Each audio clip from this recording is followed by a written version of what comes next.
doesn't make any sense at all. 26-year-old woman, perfectly happy, no criminal record, no history of abuse, no history of any kind of psychotic disorder, nothing. So That's Sully's Skip Hollingsworth, who she would do all kinds of things to him, according to her post. You see how it starts out with, she has no history of, right? Well, she doesn't have a known history, not known to Skip. But we know that there's a history of abuse. She does have a psychosis that began early in her life due to the hands of someone else, not her own fault. No history of mental illness, no history of mental health problems. That kind of being taken advantage of does create mental health problems. It does. suddenly grabs a butcher knife and destroys her own children. I mean, You notice how he says suddenly. Suddenly. But it wasn't suddenly. If you read her journal entries and look at the finances beginning to dwindle, look at the car breaking down, the boat breaking down, being behind on a mortgage to the business and the house. That's not suddenly. the first time I had a speeding ticket for going like 5 miles over the speed limit was about 6 months before this had happened. I had never been in any trouble. The media coverage of Darlie Routier did not happen in a vacuum. It occurred 1 year after the verdict on Susan Smith.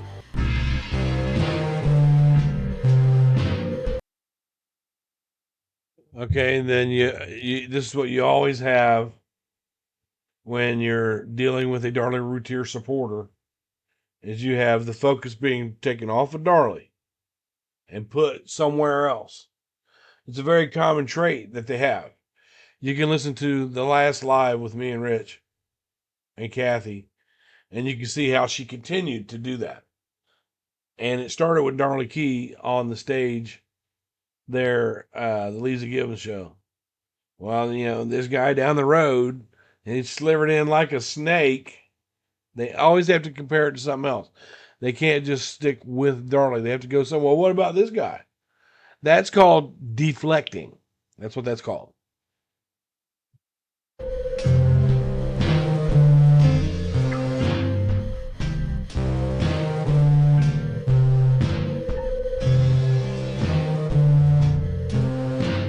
It's Sully, Jones, and Johnson, and this is Kitchen Table Research, where we do the research so you don't have to.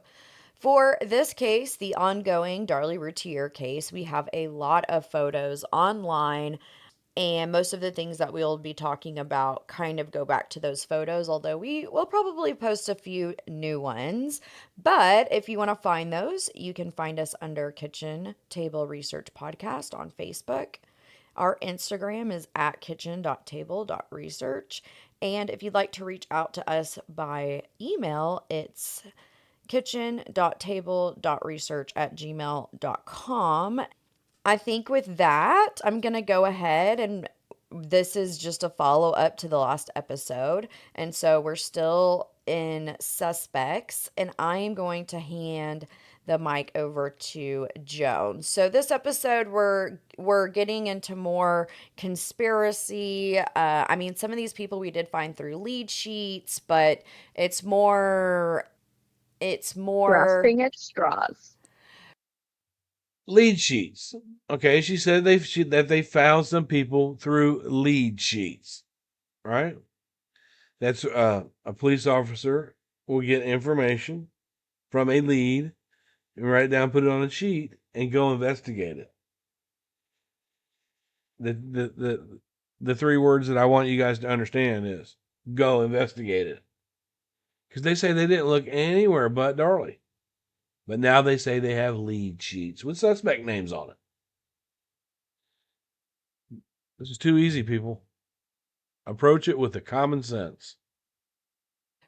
Well, and it's just more like it's not neighbors, friends, family. So this means it would be a premeditated, or these are people that aren't as connected to the Routier family, right? Like they're not. It's the outer circles of the ring. Yeah, exactly. So, okay, so mom is going to tell you about a guy named Arkansas, and this comes from a prison confession. So, let me hand it over.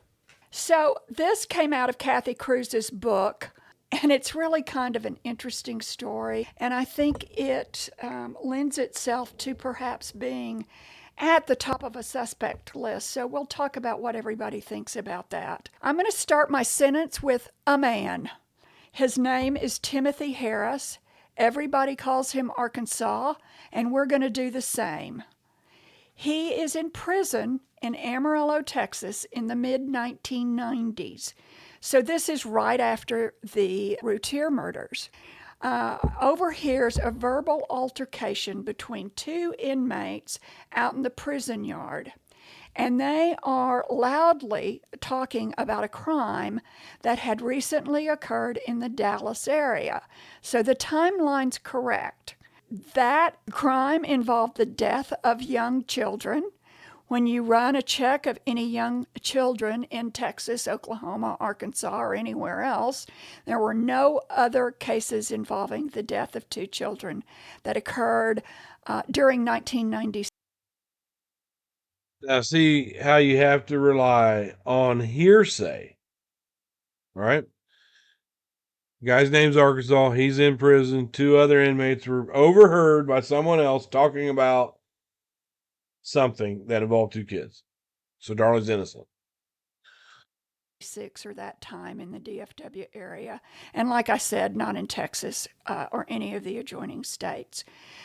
So one of those prisoners that's out in the yard, they called him Arkansas. The other inmate that he's arguing looks like Axl Rose. Okay, so we're going to refer to him as Axl Rose because we don't name. Yeah, who is Axl Rose? Guns N' Roses. You know the group Guns N' Roses? I think they're a band. Yes, you're right. And they're a famous band, so you'll have to go listen to them. Okay. Damn, how out of touch can you be? Everybody knows who Axl Rose is. Everybody knows Guns N' Roses, even if you don't like them. The example, Jones is much older than that person that asked who they were. But they know Darlie's innocent. They know she's innocent, okay? They don't know who Guns N' Roses are. Okay, so here's the story. We've got Arkansas and a lookalike Axl Rose out in the yard, and they are fighting about a case, okay? They are raising their voices about a crime that had recently occurred. Inmate A, who's the third... Which is something an inmate won't do. They won't do that. You won't hear them out and talking about their case in the yard, screaming and hollering and fighting about it. You won't hear that. But this is, it's not documented anyway, so it don't matter.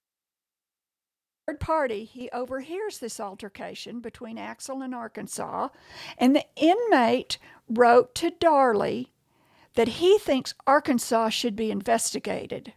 The story overheard in the prison yard was that an accomplice and Arkansas were a team, and they entered the Routier home and committed the crime. So Kathy Cruz, who's really a strong investigative reporter, finds the girlfriend because... Kathy Cruz is an idiot. She used to be in our groups, and we knew she was in there. She would comment, but she wouldn't answer any questions.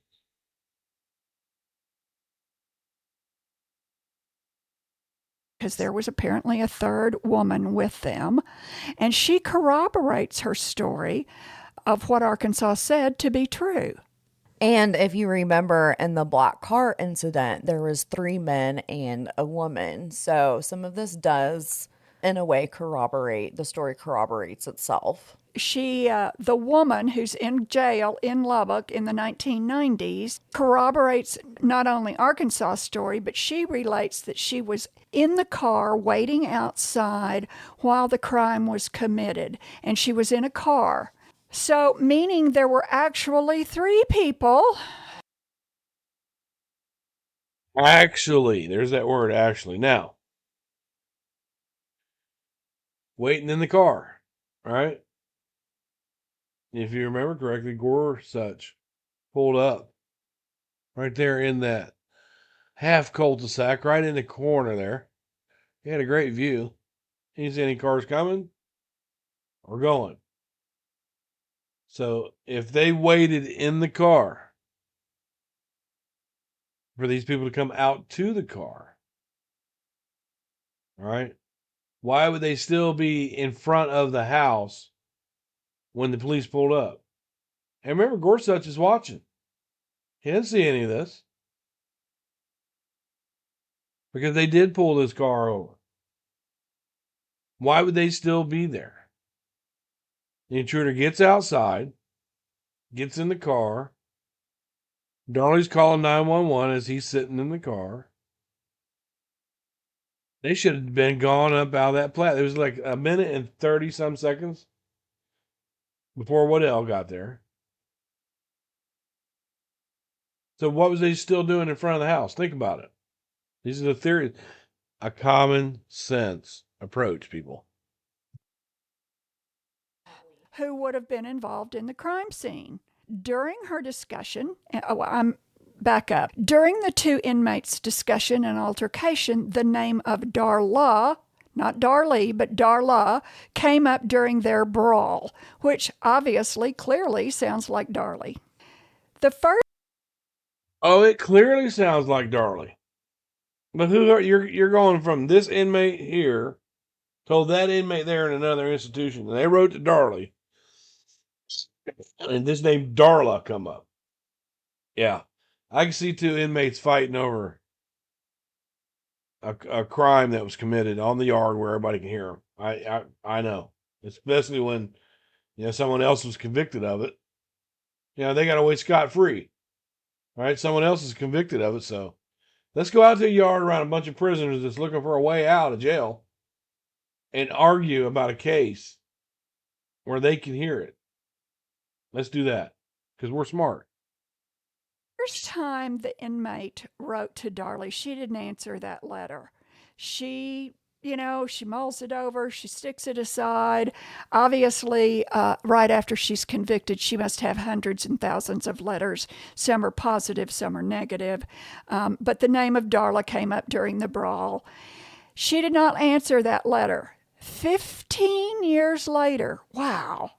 Can you believe that? So in 2010, she gets another letter from the same original inmate.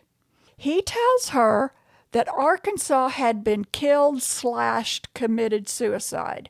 So there is some discrepancy. The ME ruled it as a suicide, but he had strange hanging nooses, ropes from around his neck, and there is some question as to whether it was a suicide or some inmate came in and hung him up. The ME noticed some wrist binding that was tied with a sheet, that he didn't think that Arkansas or any human being could have done that. But like I said, they ultimately ruled this as suicide. So to me, this story kind of rings true. What kind of ring true to you? Look at the way that you're getting the story.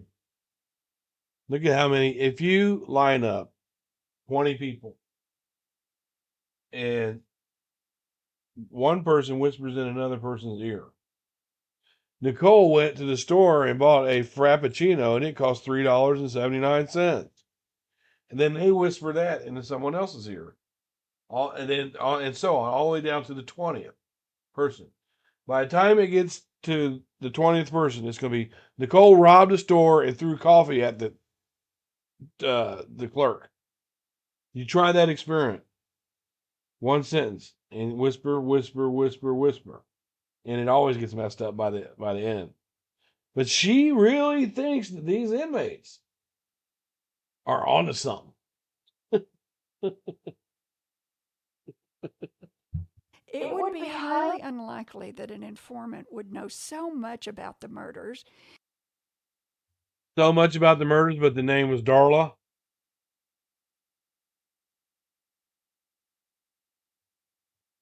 including the victims, the fact that they were children, the geographic location that they were They just said Dallas area. They didn't say Rowlett. They didn't say the victim's name.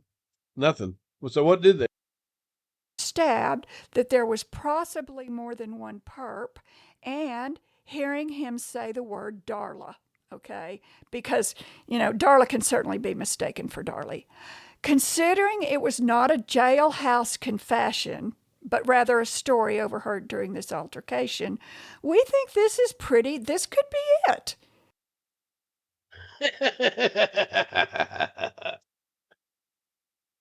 Oh, this could be it. All right. Anything. Boy, the straws are getting smaller and smaller and smaller and smaller, ain't they? Is there a conspiracy that Arkansas was murdered by Axl Rose? Who was he fighting? What was the conversation in the yard about? So here's where we get to speculate wildly. I vote that he is a strong suspect. Speculate wildly. He's a strong suspect because of all this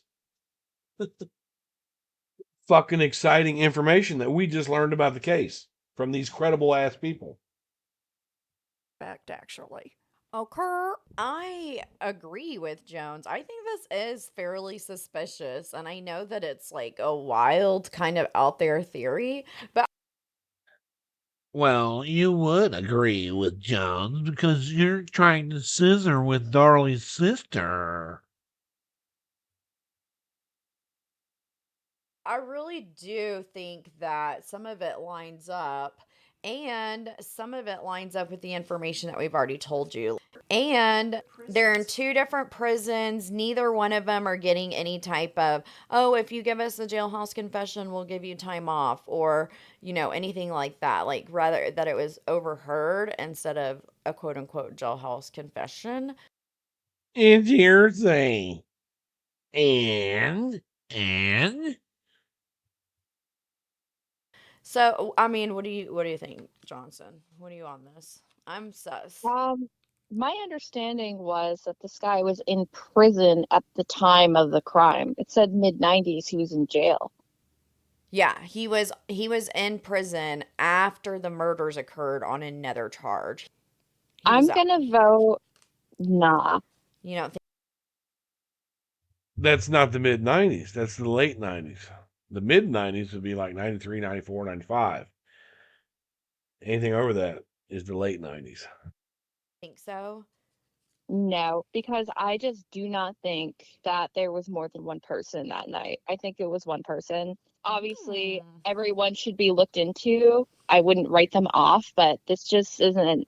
I really think it was one person. I just feel like the kind of guys getting into jailhouse brawls and can't keep a fucking secret would have trashed their house. They wouldn't have been able to keep each other's secrets. They would have. Right, because if you can't keep a secret on the prison yard,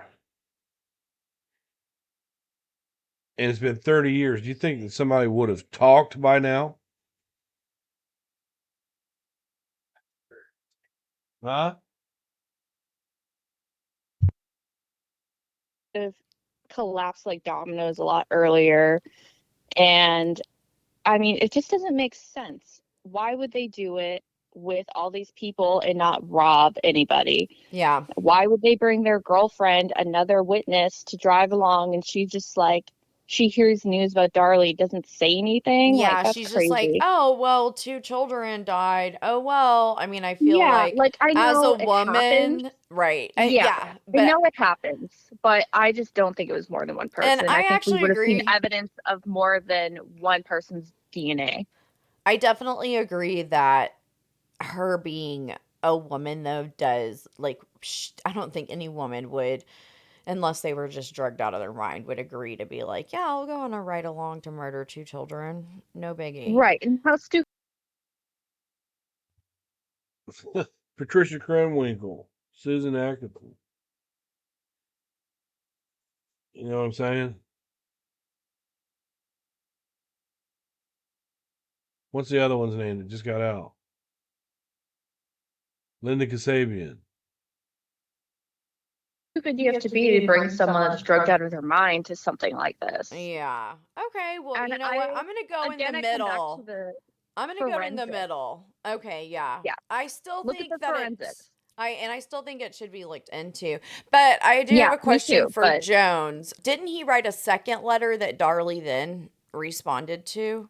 He writes a letter 15 years later, inmate A does, to Darlie. She gets it. She talks to her attorneys about it, and they say, you know, we've kind of run through that. We do not think he's guilty. You know, Arkansas is dead. Axel Rose, I think the book says, is dead.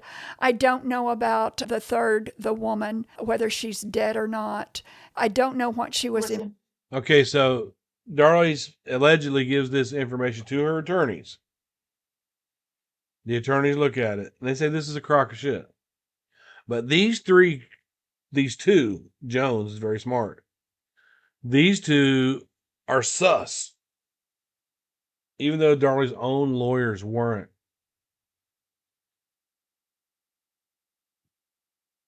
In prison for, so I don't know whether she might have been paroled out or gotten out after she served her sentence. I think Arkansas is kind of a real suspect, and the only reason I do. But the lawyers that treat Darlie and know the case inside and out do not. But let's disregard what they think, because those lawyers are fucking stupid. Do is that you've got people at different places saying the same story to professional people who are looking into leads. So that's the reason I think there's a strong possibility that maybe the story's true. I have one The more next question. one. Was there a reward for information about the crime? Johnson. Yes, there was.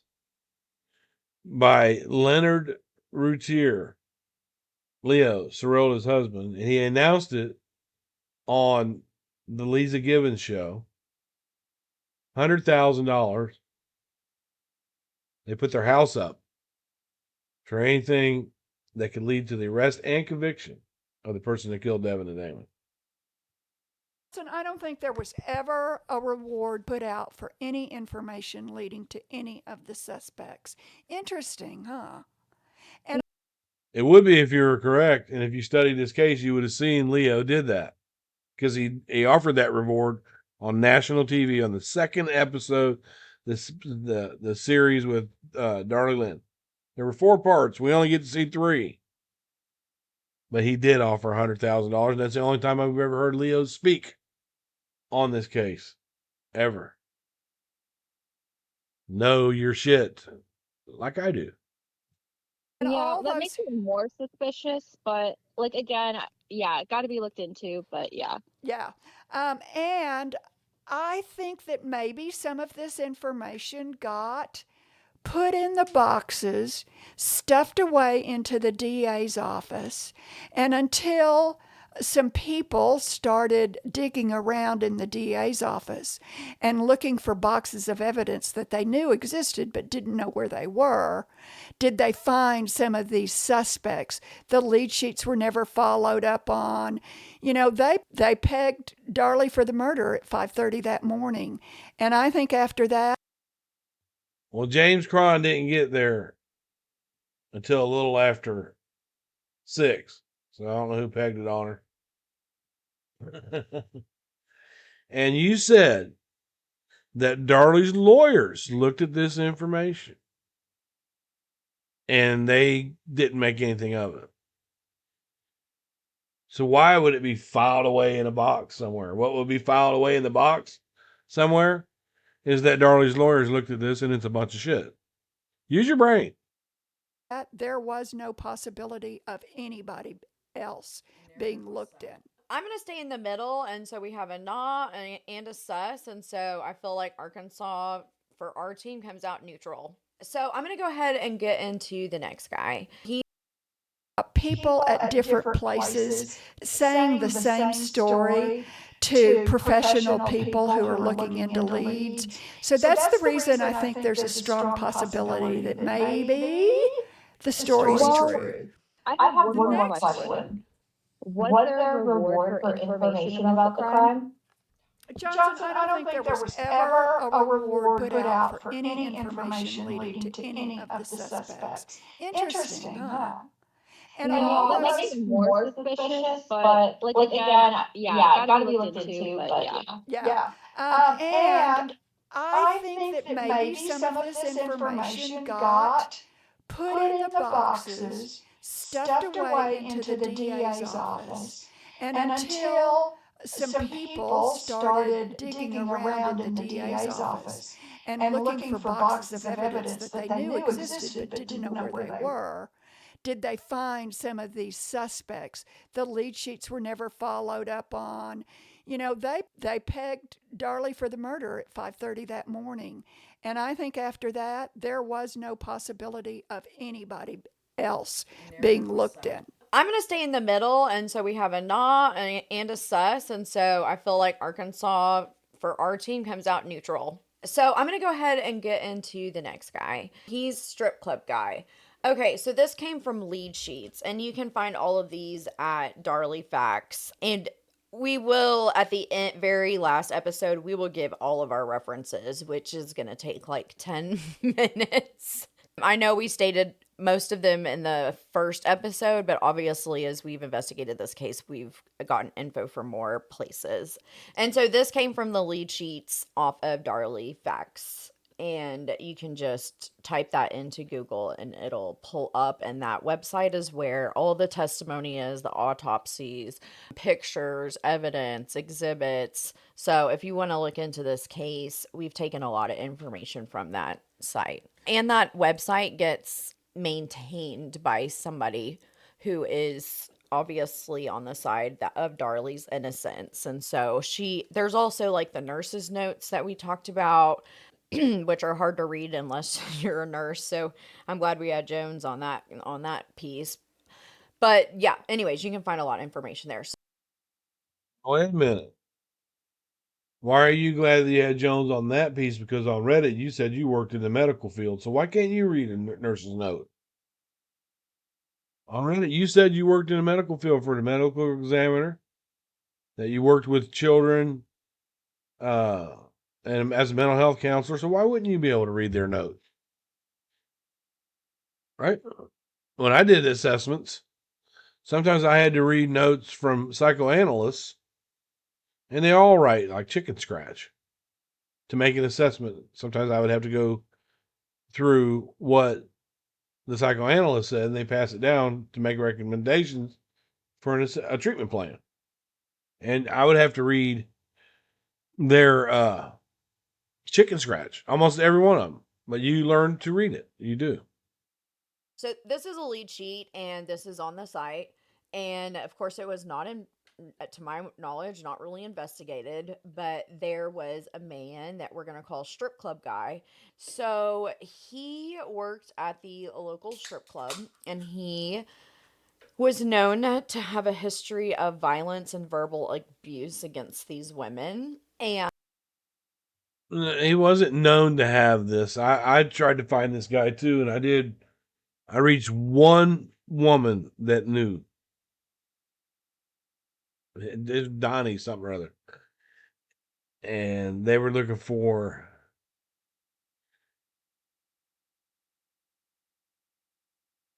cabarets, and there was a complaint that the lady left against us. I'll let her talk, see what she says.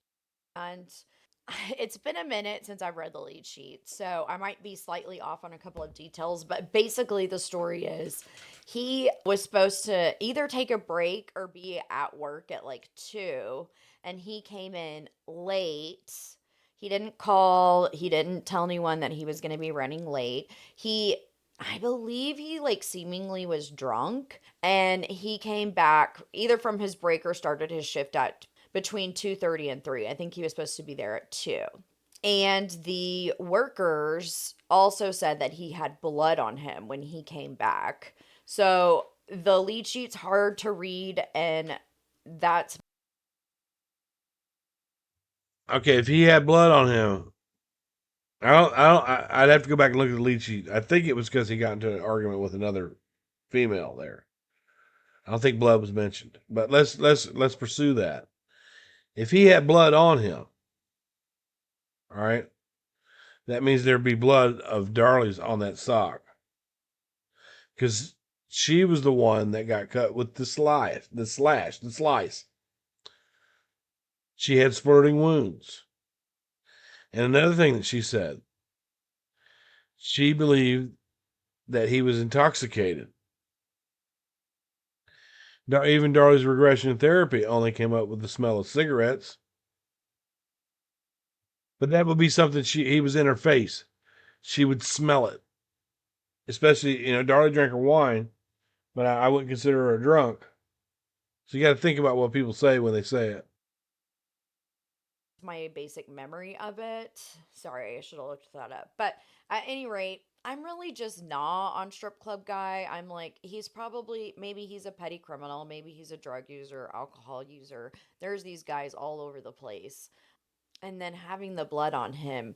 I mean, honestly, if I was a police officer and I found that lead sheet, I'd get a warrant to get that sweatshirt. I mean, Johnson, you know a little bit more about obtaining warrants and some legal stuff. What do you think about that? Why would you get a warrant to get that sweatshirt if Darlie was already convicted?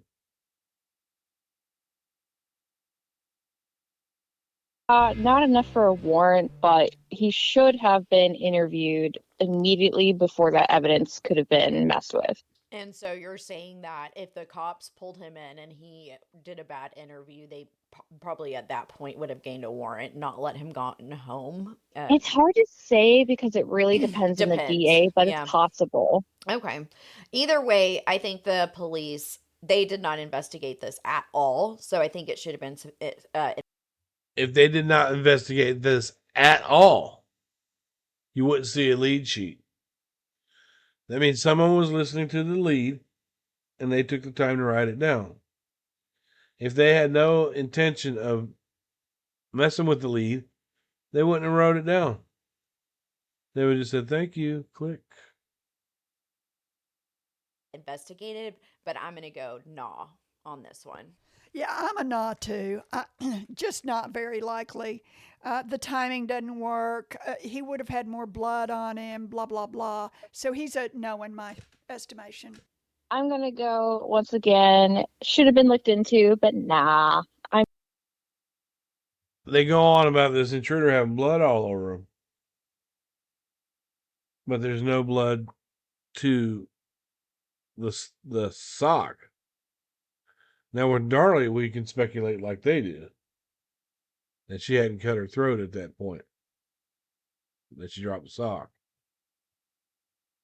I mean, Yeah. you're a bouncer at a strip club, you're gonna be aggressive. And you're drink. probably Segueing from one shitty guy to another, why don't you go ahead and introduce us to our next suspect? So Donald Mullins is the next guy, and no one likes Donald. Everybody hates him. So he works at a topless bar, which I believe is a different one than strip club guy. Yeah. And so this is from a police lead sheet. Someone had called in saying that they were friends with his girlfriend, Christine Pennington, or ex-girlfriend. Okay, that's the one I got a hold of. Christine Pennington. And Christine Pennington looks exactly like Darlie. Ooh, do we have a picture of her? Yeah, there is a picture of her on Facebook. Find it yourself. She does look a lot like Darlie, like a dancer. Yes. Her? No. Everyone's named Christine Pennington, apparently. I know. Sometimes it's really hard to nail these people down. And he had been stalking and threatening her. And then during a broadcast, like the news broadcast of Damon and Devin's murders, he makes a comment and he's like, I guess I'm going to get pulled over now and I'm going to get stopped a lot more. Oh, come on, really? And he wouldn't explain what he meant by that. Also, on the night of the murders, he calls into work at 9 o'clock saying he would be late, and then he arrives at 2:30 a.m. What kind of car did he have?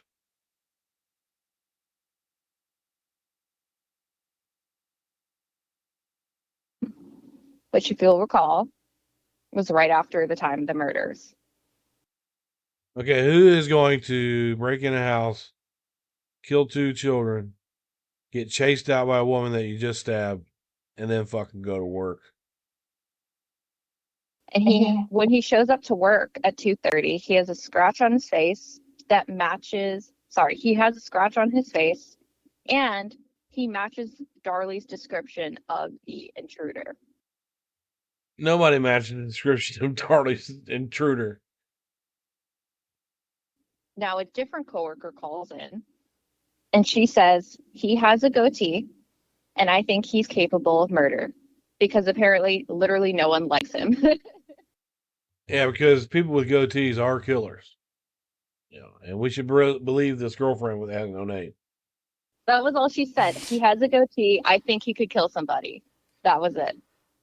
Wow. Okay. So we're just moving from one shitty guy to the next. Again, I just think I hate to say this, but I think there's a lot of shitty guys out there. Kind of again, like, yeah, he should have been looked into. Definitely. But he's kind of a nah for the same reasons that strip club guy is for me. I'm also a Sorry. no on this one. All right, Johnson. I'm going to So you'll say things like the police should have looked into them, but you come up with just a few sentences, right? And you're like, nah, but they should have looked into them. You ever stop to consider that they probably looked at it and felt the same way you do? Nah. Again, who commits a killing like that and barely gets away and then goes to fucking work?